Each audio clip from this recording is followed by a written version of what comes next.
When I was 15, some friends and I started an organisation called SAVE, which stands for Students Against Violence Everywhere.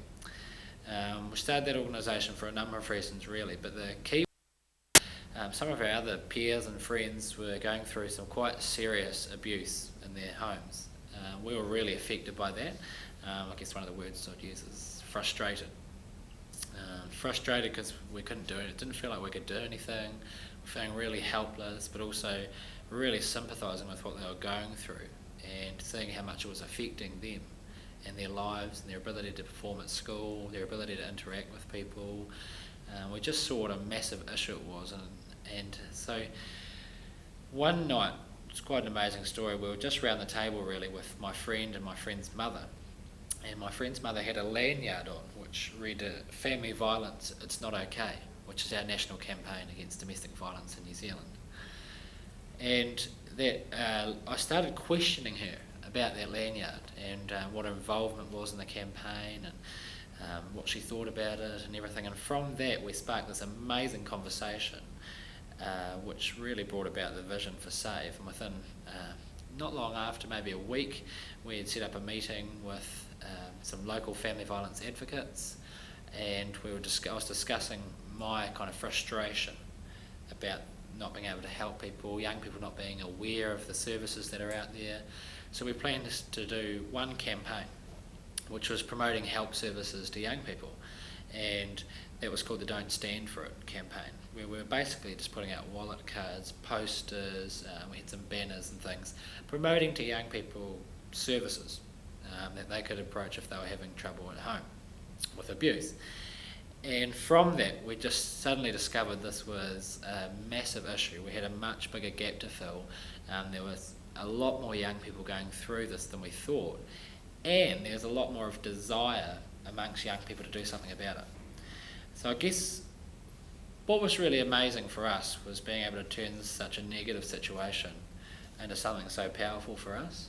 It all snowballed really quickly, and we ended up with this organisation called SAVE, which within months we were around the country speaking about it. We were launching other groups in different regions in New Zealand.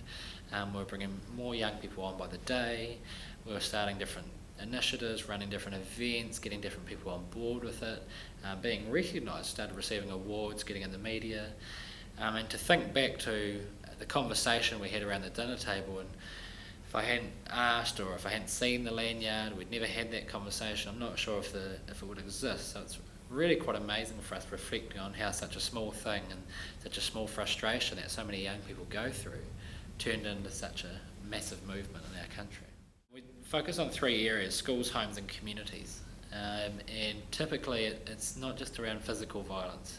Only 10% of violence is physical, and it's our belief that the physical violence, it's not the bruises that hurt, it's the psychological and emotional abuse behind that. The reason for doing it, humiliation of having it happen, and the power and control that is used during that situation. Bruises and cuts can heal. The heart can't heal when something like that happens. So for us, it's about the psychological and emotional trauma young people go through during violent situations, and that can be on the street getting randomly attacked, or alcohol-fueled attacks, which are very common in our country. It can be in school, and when I say in school we're often talking about teen-to-teen violence, but I'm talking about teacher abuse, and corporal punishment is outlawed in New Zealand, but we still have some very negative attitudes from teachers. We still have some blatantly verbal attacks, and some very a lot of emotional abuse going on in our classrooms still, which has often been substituted for corporal punishment through a lack of knowing what else to do. And then in the homes, which is family violence, is how we refer to it in New Zealand, and that's the mother or the father and abusing the child. But one that's not often spoken about is sibling abuse.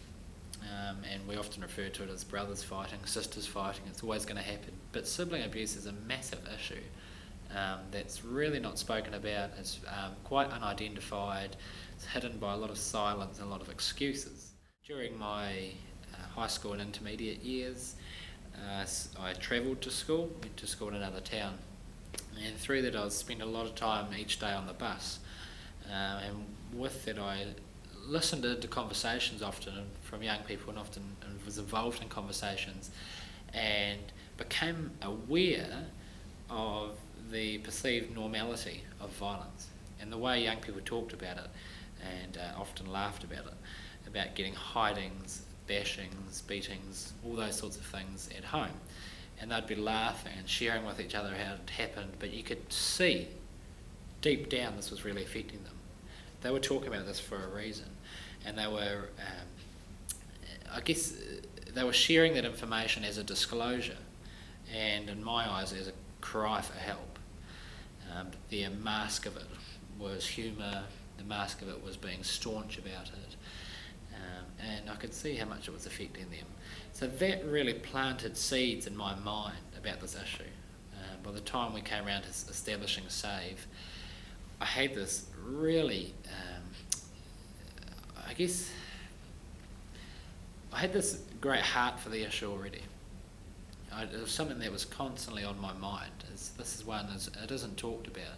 Young people don't know the seriousness of this issue, but they're being really deeply affected by it. They don't know how to get help, yet it's affecting them every day. So the issue in my mind was just the biggest. It affected me every day hearing those things, let alone other people experiencing it. So as soon as the opportunity came about to do something positive about it and channel my frustration and feelings of helplessness into a positive movement, I took it hands-on. So in 2007, there was a law passed in New Zealand that banned all spanking in the home. Now that law was passed by a huge majority in our parliament. There was a very small minority of opposition in terms of legislators. The legislation and the need for the legislation was very clear. We had a defence of discipline in child abuse cases, so in the chance that child abuse went to court, there was a defence that what you were doing was being used for discipline and it was reasonable force, which is a defence that exists in many countries and allows for legal physical discipline or corporal punishment. That defence was being abused in a huge way. We had one case in particular of a father who was whipping his 14-year-old daughter on a regular occasion with a horsewhip for misbehaving. We had a father who tied his 13-year-old son to him with a chain and would walk around town with him, and that was discipline. Using hose pipes and all that sort of thing. All these cases kept coming up on a regular basis that really, in our eyes, was not culturally acceptable in New Zealand. What was culturally acceptable in New Zealand was spanking. And has been for a long time. In New Zealand, for a lot of parents, it's common practice to be spanking your children. But what taking away the defence for discipline did is essentially made spanking illegal. Now that created a huge public backlash immediately. And well before the law was even passed, opponents, particularly religious opponents, were collecting signatures to force a referendum on the issue. In 2009, the New Zealanders were asked to vote on that question. The question was, should a smack as part of good parental correction be a criminal offence in New Zealand? The referendum was non-binding, which meant it was essentially aiming to send a message to the government about what New Zealanders thought about that question. But with referendums, the law and the question are meant to match. And it was the government's opinion of the time and our opinion that those questions did not match at all. The purpose of the law was to protect children from violence, which included corporal punishment, which is a serious form of violence and a widely accepted form of violence. And the smack, the question that was being asked in the referendum was very misleading and very ambiguous and very loaded. So that really didn't do the opponents a lot of favours, because when the referendum came round and people of course voted in favour of that question, saying no, it shouldn't be a criminal offence in New Zealand, the government was put in a position where they could not take that level of support for the question as opposition to the legislation because they were just not compatible with each other. So it was a really silly thing to do. It was a nasty tactic to mislead the public like that, and in the end they weren't able to achieve anything because of that. Yeah. So I want to ask you, what do you think needed, what was missing? You talked about the education. Yeah. Can you talk about that? Yeah. So when the law was changed in 2007, there was a huge public backlash. Prior to the law even passing, when it was being mooted in the House, the public were very opposed to it. Some religious opponents, groups called Family First, came out very early and said this is not okay, we do not want smacking to be made illegal in New Zealand. Now, they were instantly able to turn this debate into something about smacking.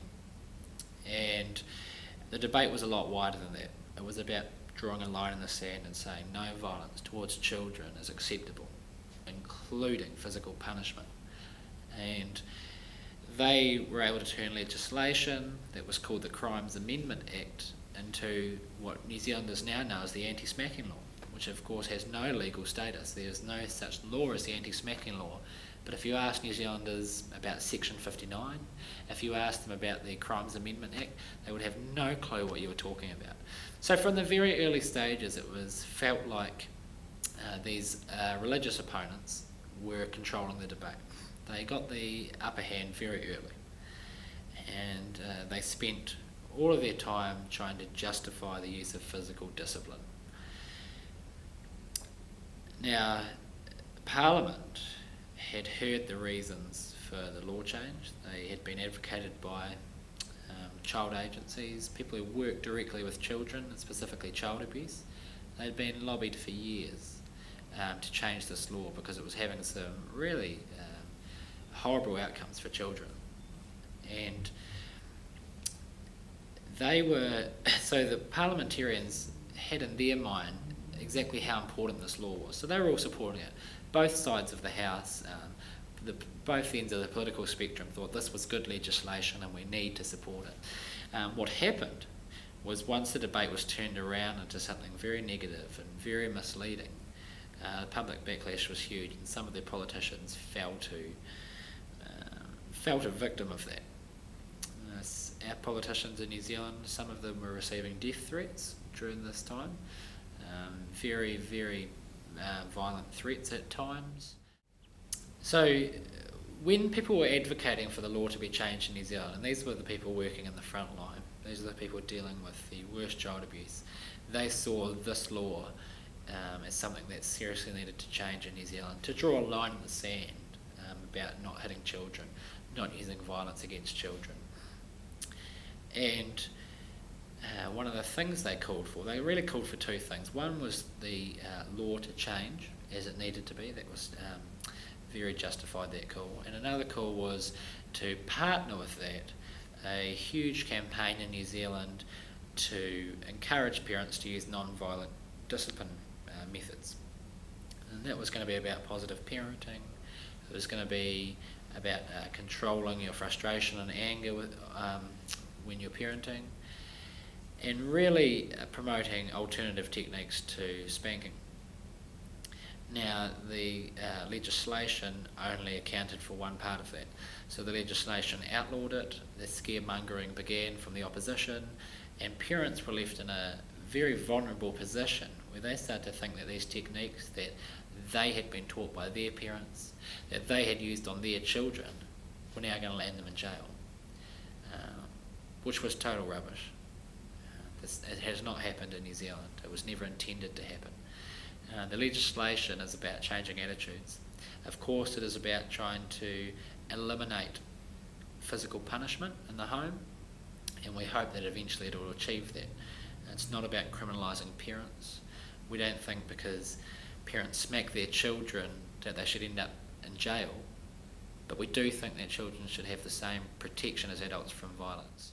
An example I like to use of this issue is when in New Zealand our biggest sport is rugby, and when rugby players go out and have a game, they tackle each other, and they end up in scrums and different things with each other. And if you consider that in the logic of law, that's assault. But how many rugby players do you see behind bars for assault in the rugby field? And that's what we're talking about. Of course it's assault. If I walk past someone and accidentally tap them, they're not going to send me to jail. I'm not going to be charged with assault because it's very minor, it's not trivial. And at the same time, same with the rugby players and everything. So what we were trying to say is, yes, this is going to make it illegal, as it should be, because children should have the same protection. But don't expect to be put behind bars for minor offences, for things you probably didn't know any better for. And it was a real shame that parents were given that message. It's not a nice message for parents to get. It was a horrible message. And I really hold the opposition accountable for that. I think they put fear into parents. They made parents feel very bad about themselves, where the law was meant to be empowering for parents. It was meant to be a very strong suggestion that they look for alternatives to physical punishment. One of the key learnings from that is that law change needs to be partnered with public education. They are totally compatible, and when separated, they're ineffective. I think it'd be quite unreasonable for countries to be coming out with public education against physical punishment when it's still legally accepted. And I think it was a huge shame in New Zealand that we came out and said it was illegal without giving parents alternatives and supporting them to end those techniques. I'm a big advocate for youth participation and engagement. And the reason I'm a big advocate for that is because I don't see youth engagement as a nice extra. I don't see youth engagement as a bonus or a way to make things a little bit better. Youth engagement's vital. There is no other succession plan in this world than young people. We don't have any second chances. The next generation are the people that are going to lead this world into the future. So I like to think of ourselves as the crunch generation. Environmentally, socially, and financially, this planet's in a crisis. We've just seen such a massive financial crisis and how that's so deeply affected people's lives and countries. And socially, some of the statistics we're looking at around violence and drug abuse and alcohol are at very, very dangerous levels. It's a very volatile environment at the moment. And environmentally, our planet is seriously at a tipping point. We're seriously overpopulated, and we're dealing and beginning to seriously deal with the realities of climate change and what that's going to mean for our planet and the way we live. So I really see the challenges our generation are facing as just massive, and what the situation we are inheriting is very volatile. And that's why I place such huge value on engaging with young people. Young people are the succession plan of this planet, and we are the ones who are going to move this planet forward, and we are the ones who, fingers crossed, are going to solve some of these problems. So the need to put value on us as a generation, the need to train and mentor us to becoming great leaders, and the need to walk alongside us today so we can make a difference and have an impact today has really never been greater. And we know that in history, young people have had a minority place in society. Even the terminology we use is people under 18 are a minor. And I challenge that. I can't understand where that word comes from. Minor. Minor to what? Minor to who? In my eyes, young people are citizens of the world. They're people, and they have very valuable contributions to make. In the area of anti-violence, it's particularly important. The reason I think it's particularly important is because of the stereotypes that are associated with young people. Now let's not forget the youth issues we talk about are drinking, vandalism, graffiti, violence.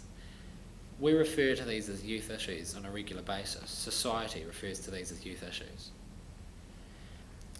I challenge that because all of those issues have existed for generations. Drug abuse and alcohol have destroyed lives for generations. Violence has been with us since the beginning of time, in bigger scales than it is at the moment. Yet it is still accepted in this day and age to blame that on young people, and it's still accepted to identify and label these as youth issues. I find that terrible. I don't think that's acceptable at all. And the fact that we're always marginalised to talking about those issues. Every issue in society is a youth issue because young people are citizens. Every issue that affects an adult affects a young person. So the reason it's so vital young people are engaged in efforts to eradicate violence is because we need to turn that picture around. And for me, it's been a very empowering being a young person and being an advocate for anti-violence, because it really takes people back, and they have to start challenging themselves and their thinking, because young people have a huge desire to make a difference. Young people have a huge desire to have an impact on their community and in people's lives.